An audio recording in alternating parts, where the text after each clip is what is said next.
सभी देखने वालों को नमस्ते, जय माता दी। सबसे पहले आपको नवरात्रि की बहुत बहुत शुभकामनाएं। माता के वो शुभ नियम मंगलमय दिनों का आगमन होने ही वाला है, जिनमें की गई पूजा कई गुना फलदायी होती है। विधान आता है उपवास का, उपवास अपने साथ लेके आते हैं कुछ नियम, क्योंकि नियम का पालन यदि हो ना तो उपवास कई गुना फलदायी माना जाता है। उपवास में क्या खाएं, क्या गलती से ना खा लें, संकल्प कैसे ले उपवास का, जो बहुत आवश्यक है। प्रेग्नेंट है तो कैसे उपवास ले, क्या उपवास में दवाइयाँ खा सकते हैं हम।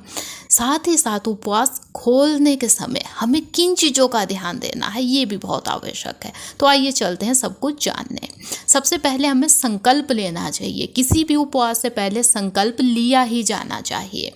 तो संकल्प कैसे लें? आप पंडित ना बुला सके, कोई चीज़ें ना ले सके, कोई बात नहीं, बहुत आसानी से आपको संकल्प लेना बताने वाली हूँ। आप जहाँ भी माता की चौकी बनाई है उसके सामने आसन लगा के बैठ जाइए। हथेली में आप गंगा जल ले या केवल जल ले ले, पानी ले ले। संकल्प लीजिए जैसे भी आप उपवास लेना चाहती हैं, 9 दिनों के लिए, 1 दिन के लिए, फल खा के या बाकी कुछ खा के, जो भी है वो संकल्प लीजिए, उसे निभाइए। यदि लिया गया संकल्प आप निभा देते हैं तो देखिएगा आपके जीवन में कितना ही बदलाव आ जाएगा। आइए अब चलते हैं जानने क्या खाना है क्या नहीं। पहले जानते हैं क्या खाना है। तो खाने पीने की यदि बात है तो ये उपवास ऐसा है कि आप इसमें पानी पी सकती है। ये ऐसा उपवास नहीं है कि बिना पानी पिए लिया जाता है। पानी पी के बेझिझक आप इसे ले सकते हैं। सभी फल भी आप खा सकते हैं, किसी फल के लिए मनाही नहीं की गई है। लेकिन हाँ, कुछ लोग खटास वाले फल, यानी कि जिन फलों में खटाई होती है ना, वो नहीं खाते हैं। यदि आप उनमें से हैं तो आप खटास वाले फल ना खाएं। यदि आपका पहला उपवास है तो आप देख लीजिए, यदि आप खटास वाले फल खाना चाहती है तो पहले उपवास से ही स्टार्ट कीजिएगा। बिल्कुल वैसे ही जो सब्जियां है, मैक्सिमम सब्जियां उपवास में खाई जा सकती है। केवल ये ध्यान देना है कि जो सब्जियां जैसे पत्ते वाली सब्जी होती है ना, कोई साग होता है, पालक, मेथी या गोभी भी जो होती है, उनमें छोटे छोटे जीव होते हैं, उन्हें ध्यान से देख लीजिएगा, जीव हत्या नहीं होनी चाहिए। बिल्कुल वैसे ही इन सब्जियों से, इन फलों से आप जूस निकाल के पी सकती हैं। यदि मैं कहूँ आपको, आपका बीपी लो होता है, वीकनेस होती है उपवास में, तो आपको सही है यदि आप फलों से जूस निकाल के पिए। वो आपको इंस्टेंट जो है ना, वो ताकत देगा उपवास लेने की। इस उपवास में आप दूध भी पी सकती हैं, दूध से बनी हुई चीज़ें भी खा पी सकती हैं। बस वो चीज़ें खाइए जो आपको आसानी से डाइजेस्ट हो जाती है। इस चीज़ का ध्यान देना चाहिए उपवास में। यदि नमक की बात कहूँ तो केवल सेंधा नमक है जो उपवास में यूज़ किया जा सकता है। कुछ लोग केवल मीठा ही खाते हैं उपवास में, कुछ नमक भी खा लेते हैं। यदि आप नमक खाना चाहते हैं तो सेंधा नमक खाया जा सकता है, इसमें कोई गलत नहीं है। बिल्कुल वैसे ही साबूदाना यूज़ किया जा सकता है उपवास में। इसकी अनेकों डिशेज बना के आप खा सकती हैं।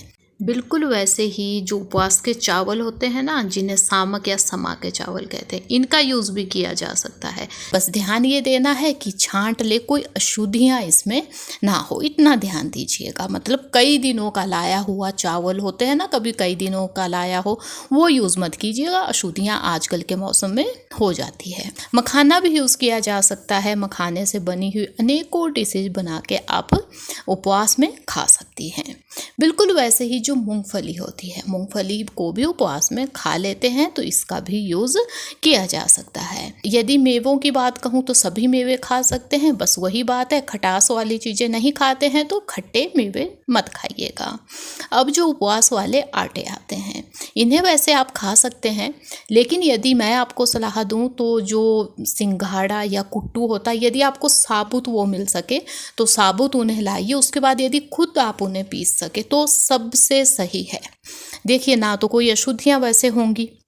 यदि हम पीसा हुआ लाते हैं, हो सकता है चक्की में जिसमें पीसा है पहले अनाज पीसा हो, तो अशुद्धियाँ होने के चांस होते हैं।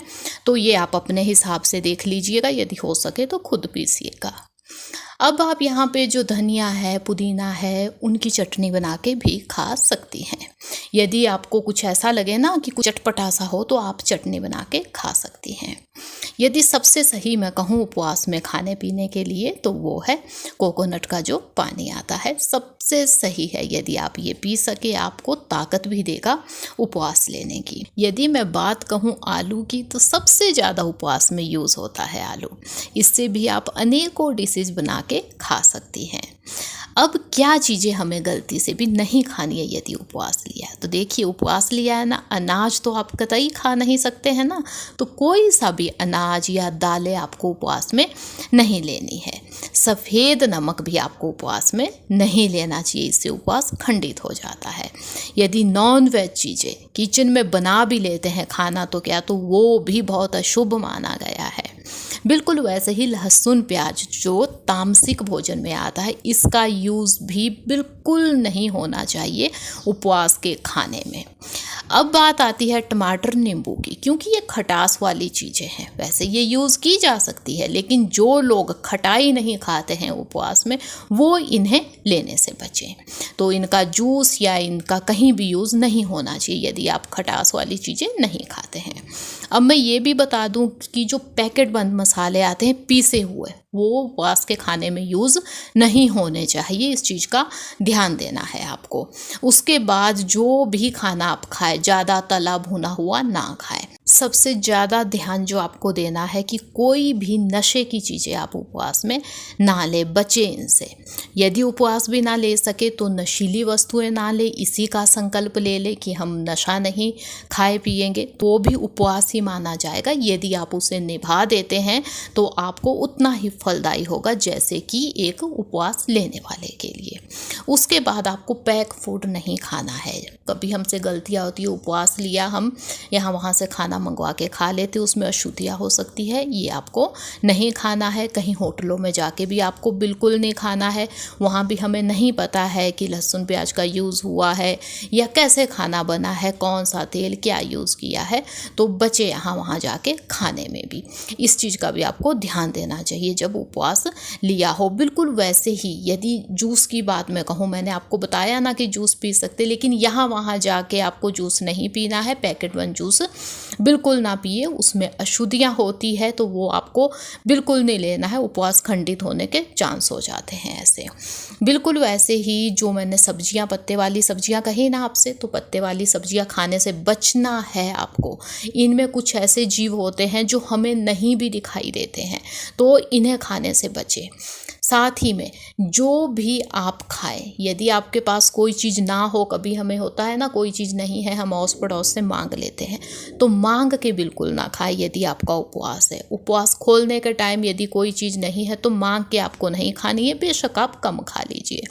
यदि आप प्रेग्नेंट है या यदि आप ज़्यादा एज के इंसान है या छोटी एज के बच्चे हैं या आपकी तबीयत ठीक नहीं है, तो आपके लिए कुछ अलग नियम है।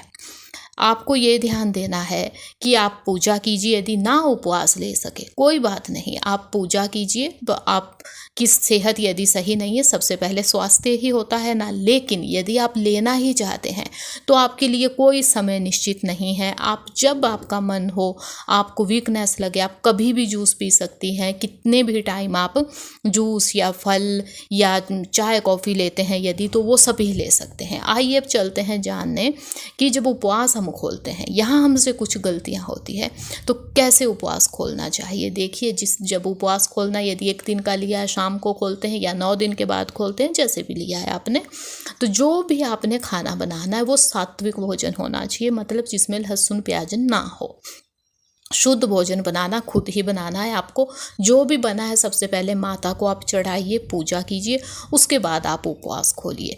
वो ही खाना आपको खाना है जो भोग में आपने चढ़ाया है, पहले उसे लीजिए। उसके बाद आप भूमि पे चटाई लगा के यदि आप खा सके तो बहुत सही है। ध्यान दीजिएगा, अपने आप खाना बनाइए। वो ही खाना यहाँ वहाँ जाके तो गलती से भी आपको जो उपवास है वो नहीं खोलना चाहिए। तो इस चीज़ का आपको ध्यान देना है। अड़ोस पड़ोस में भी जाके ना खोले, कोशिश कीजिए खुद बनाए खुद खाएं। उसके बाद है कि जो गलती हमसे हो जाती है, देखिए कभी कभी उपवास ना चाहते हुए गलती से हम कुछ खा लेते हैं, यानी कि उपवास टूट जाता है। तो कोई बात नहीं, यदि गलती से कुछ खा लिया है, माता के सामने जाइए, क्षमा मांगिए, माफ़ी मांगिए उनसे, आप वैसे ही उपवास आगे ले सकती है। खुद से आपने कुछ नहीं खाना है। या यदि महिलाओं को अपनी समस्या हो जाए, डेट आ जाती है उपवास के बीच में, तो भी विधान है कि आप उपवास कंटिन्यूसली ले सकती हैं। बस जो पूजा का सामान है उसको ना छुएं। जो आपकी फैमिली में यदि कोई महिला है, सास है, मम्मी है, या आपके हस्बैंड है, भाई बहन है, तो उनको पूजा के लिए आप बिठा सकती हैं। ये विधान आता है। अब दवाई उपवास में खाए या नहीं, बहुत से लोगों का सवाल होता है। तो जी, दवाइयाँ आप खा सकते हैं, समय पे अपनी दवाइयाँ ले, कुछ भी खा के, फल खा के, चाय दूध लेके, दवाई आपको समय पे खानी है। इससे कोई उपवास खंडित नहीं होता है। बल्कि मैं कहूँगी कि आपको ज़्यादा ध्यान देना है। यदि आप दवाइयाँ खाते हैं तो अपनी सेहत का ध्यान दें। यदि सेहत सही है तो ही उपवास ले, कुछ खा पी के दवाई आप समय पे अपनी ले। ये थे कुछ नियम जिनका पालन उपवास में होना ही चाहिए। तो उम्मीद है मुझे कि वीडियो आपको पसंद आई होगी। यदि वीडियो अच्छी लगी है तो लाइक कीजिएगा, चैनल को सब्सक्राइब कीजिएगा। कमेंट में ज़्यादा ना लिख सके तो जय माता दी लिख के तो जाइएगा ही।